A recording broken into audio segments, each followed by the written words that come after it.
After most of the group had sufficient rest, it all became apparent that they could not stay at the pharmacy. Kenny was the first to speak up, after Troy had woken up and spat out insults. The older man was straight into business, always approaching the main proportion of the group after everyone had grown quiet from the tension with their new guest. Alright, we shouldn't let this new baggage. He shot a glare at Troy's way. Stop us from finding our plan to find someplace safe. With Carver out of the way, the Fred is gone too, is it? I think we should stick together and make our way towards the Civil War Museum up the road. He scanned the group, eyes settling on the member meaningfully. His gaze then reached Clementine. He stood to her. Clem, I'll have to trust you to make sure Troy doesn't fall behind. The girl opened her mouth to reply, but was interrupted, almost expectantly. Excuse me, Troy snapped, his face twisting with anger. He stumbled forward, gaze into glaring at Kenny's. I'm not a frickin' baby, you know. I don't want you to put me in the care of this little shit. Kenny then crossed his arms, narrowing his good eye. Well, that's funny, because frankly, I don't remember asking you what you want. And like it or not, the fact is, you're less capable than you once were. That's a fact, right? He then raised an eyebrow, giving a sheepish smile. Jane chuckled lowly at her words like honey. Don't worry, Troy. It's not like we make fun of Reggie after every time you saw him, right? It's a good thing you didn't call him a cripple or broken. Because, that would just be so damn ironic now, wouldn't it? Oh, wait. Her smile was even more sickening sweet. Clementine just wondered who she was, and what her story had been so far. So far, she couldn't help but smile at the snip towards Troy. It was almost refreshing, as if someone else rattled him up in a way. He, of course, didn't take too kindly to that. Narrowing his eyes, he snapped, You got a big fucking mouth, bitch. Anyway, Kenny interrupted, moving between the two. The reality is that you're in a weak spot of the group, and your arm's dripping blood, and you're not used to using your left, I'll bet. So the plan remains the same. We're going as a group. He smirked and then gave stern looks to both Jane and Troy, leaving no room for argument. Clementine recalled on how many instances Kenny had tried to become in charge back when Lee was alive at the motor inn. He had bashed heads with Lily more times than necessary. She was sort of used to it at this point, and the group needed to look for someone confident enough to lead, especially now that Carlos was gone. The girl looked over to Luke and Nick, who were standing right next to her, and asked, Are you guys okay with that? Then they both nodded. She asked the same question to Rebecca and Sarah, who nodded and looked away respectively. Since the rest of the original group seemed to approve, she gave a firm nod to herself to Kenny, while declaring, We're all fine with that. So I think we should move, though. My thoughts exactly, Kenny replied. Sarita grabbed the medical supplies they had found in the drugstore, as well as a small amount of food that had been in the aisles towards the back, and placed them all inside of a backpack. Luckily, the store still had more things that were lying about, just ripe for the packing. Everyone had took as much as they could, making sure they were still able to fight. Could a threat come nearby? Without another word, they headed out. The rest of the strip mall didn't have many supplies as the drugstore. Unfortunately, in fact, its stock was significantly lower overall, prompting Clementine to believe that most of everything had been raided out a long time ago. She scrounged for some up a backpack of her own, as she had lost her old one somewhere along the way, and with the picture of Lee, unfortunately. After placing some of the bandages and antiseptic spray Sarita had collected inside, Clementine hauled her bag into the back and stepped out with the rest of the group. Kenny, Sarita, Bonnie, Mike, and Jane led them, while Rebecca was watched closely by Luke, Nick, and Troy, and Sarah brought up the rear with Clementine. The girl was keeping a close watch on her friend, and she knew Sarah was very unstable right now. Not that she blamed her. Sarah, are you okay? She whispered, light brown eyes flickering over to her friend. The taller girl, still wearing cracked frames for glasses, still managing to tremble a nod. Clementine reached over and grabbed her hand again, squeezing it tightly. Sarah let out a shaky breath, her own hand's grip tightening around Clementine's, her eyes darting around for any sign of danger. Is there any way we could stay together? She asked, her words a little bit more than a squeak as they left her lips. "Stay close to me," Clementine answered, realizing as much of an answer that she could give the older girl. She couldn't promise anything. In fact, she was sure that nothing was set in stone in the world they lived in. Sarah had to learn that someone, and hopefully would soon. Before Sarah could answer, an irritating noise sounded from behind them. "Hey, kid, did you all, any of you, to think to give me a weapon?" For some reason, the grown man was running to the 11-year-old for help. Not that she seen that before. Instead, the older grown man was next to him. Clementine narrowed her eyes at Troy, still muttering, "Why would we give you a gun?" "Why the hell not?" he shot back. "Because, asshole," Nick interjected with a roll of his eyes. "We know better than to trust you with a weapon right now, especially since you've been known to treat us like pieces of shit." Clementine then nodded, flashing a smug smile towards the amputee. "Until you can prove you can give it a weapon and will not run, we'll be holding on to them." Troy's lips curled into a snarl, but he kept his mouth shut. He seemed to have a bit more sense than Clementine had thought. She kept her eyes trained ahead, scanning for the path and traveled down any sense of danger. Signs pointing in the direction of Parker's Run. The Civil War Museum just seemed to be at the best bet for safety. Clementine wondered what would be left of it, but ultimately she didn't even have high hopes. An advertised place like that was mostly picked clean early on. "Hey, watch it!" Nick hissed from behind her, prompting her to turn her head around to see what was going on. He was shoving Troy with a fierce glare plastered on his face. Clementine noticed his grip tighten around the gun he held in his hands, and raised an eyebrow in curiosity. "What now?" she asked, exasperated. "This asshole won't stop eyeing me up," Troy replied, cocking his head over to glare towards Nick. "He thinks I'll make a run for it the first chance I get. Well, like we said, we can't trust you. How the fuck do we know you're not just gonna bolt?" Nick snapped in reply, raising his head to meet the other man's eyes. Troy's thrust his face inches away from Nick's, blaring his teeth like an animal. "I'm maimed. You all think you goddamn anywhere with one arm and no weapons?" Huffing, he stomped his foot down and added, "Use some goddamn sense for once." Nick scoffed. "I am. I'm making sure you don't try to hurt Clementine or Sarah or anyone." The girl nodded. "Listen to Nick. I'll put him in charge of you permanently if you don't watch it." She enjoyed the way Troy's face scrunched up in anger. Assigning someone to watch him didn't sound like a bad idea. Actually, Nick was capable enough, and he seemed to respect Clementine's decision to spare Troy, no matter how much he may not have approved of it. Troy was probably not so used to one of those top dogs that he had forgotten that it was like to be at the bottom. Clementine didn't even feel a shred of pity for him, not with the wound that he had given her still fresh on her cheek. After narrowing her eyes in his direction, she turned back to Sarah. Surprisingly, Sarah had something to say when she noticed Clementine's gaze, having a sigh. "Clem, I'm not okay. I don't feel okay. Am I going to be okay? I want my dad. Is he coming?"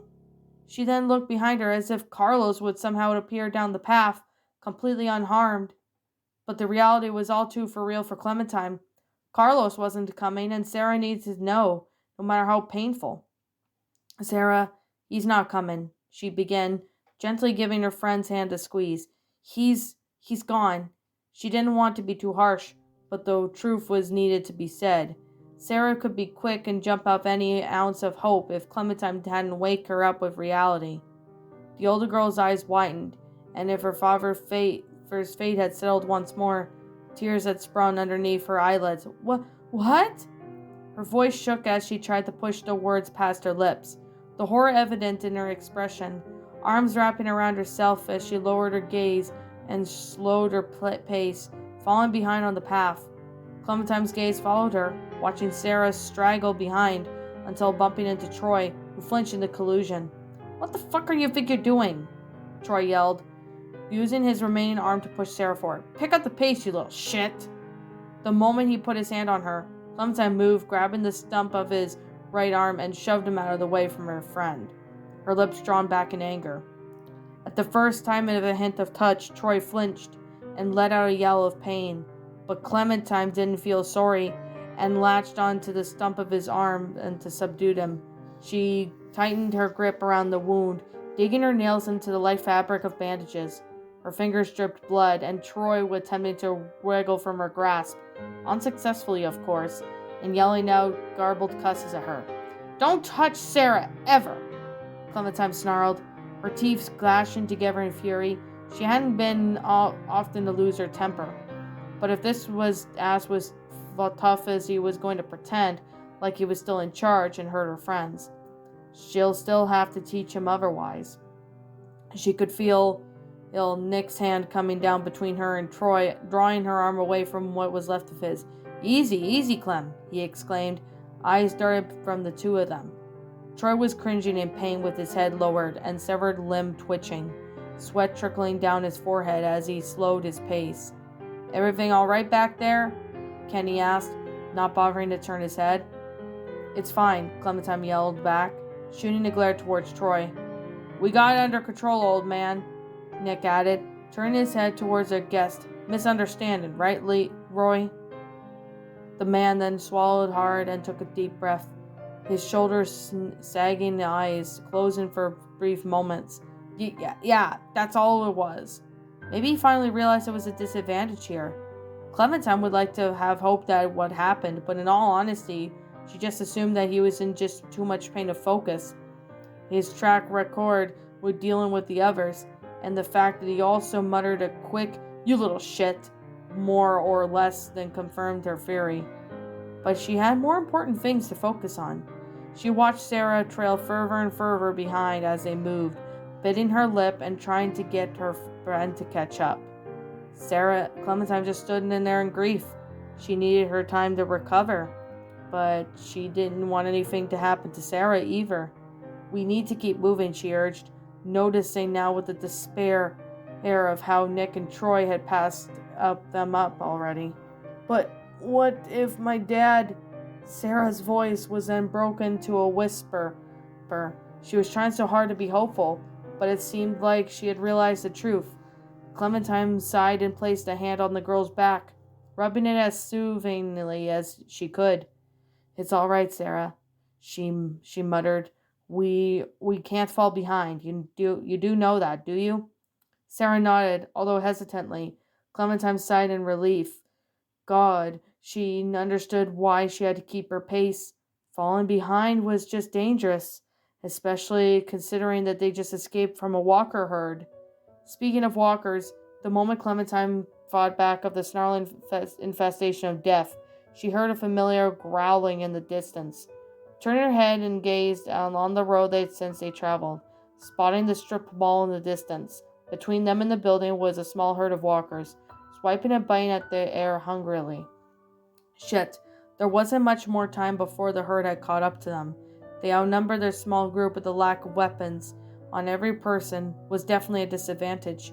Clementine was fairly confident that they would make it out alive, with tactful thinking, but she needed to alert the others to come up with a plan. "Nick!" she screamed, prompting the man to turn his head on the spot. The huge threat was not too far from behind them. His eyes were widening. He alerted Luke and the rest of the front of the group. "Aw, shit," Mike cursed. "Any of you guys got any brighter ideas on how to get away from that?" "We need to split up," Jane replied, her tone as icy as ever.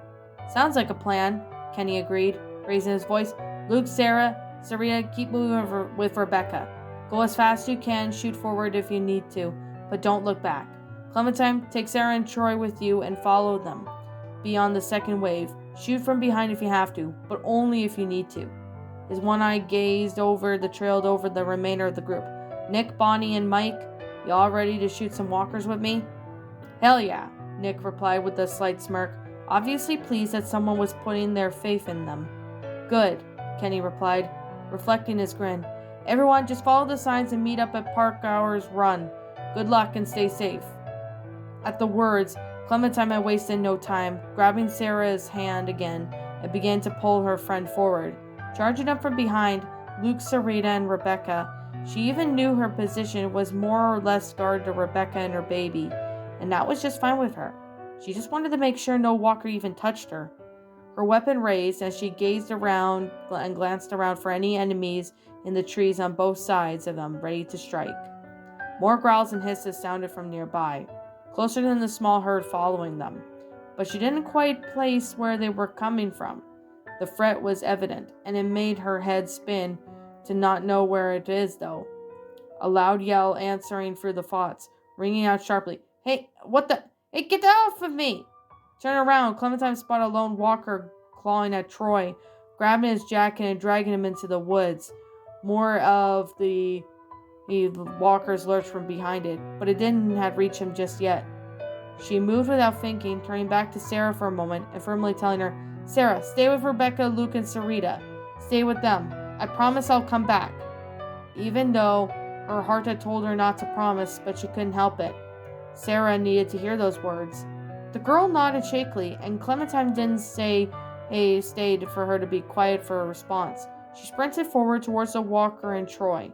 The man struggled with the creature with his good arm, trying to pry the dead fingers off his jacket, but it was no use. With no weapon, he'd be as good as walker food without help. Although Clementine didn't particularly like saving him, it still became something that she just felt that she needed to do. He was alive because of her. It didn't make him her responsibility in a way. Her cleaver had sliced into the walker's face before it could take a bite out of Troy, killing him instantly. Gravity sunk in and toppled onto Troy, who was weakened enough to be pushed down to the ground by its force.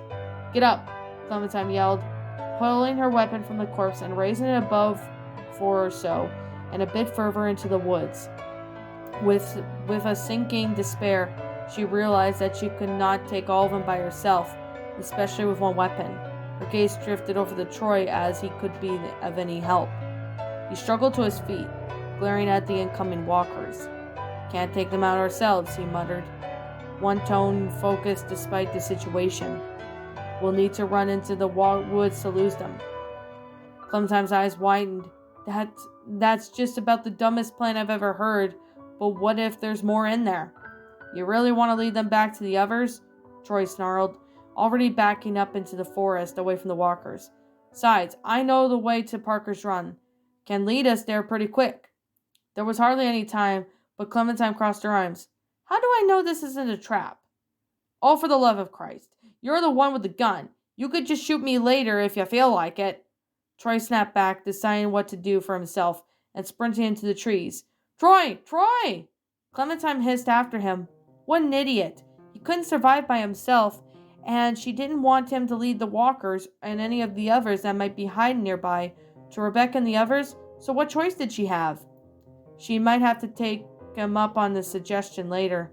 After casting a glance back at the others, she yelled, We'll be fine. Beat you at Parker's Run, and chased after one of them, armed moron. He wasn't fast as she thought. After a few moments, she caught up to him and shot a gaze glare at his way. What the heck is wrong with you? This is stupid. Troy then flashed a sour look and back. Relax, kid. Think of this. We'll be good and covered in here. Maybe you will be, Clementine muttered, huffing an exasperating sigh.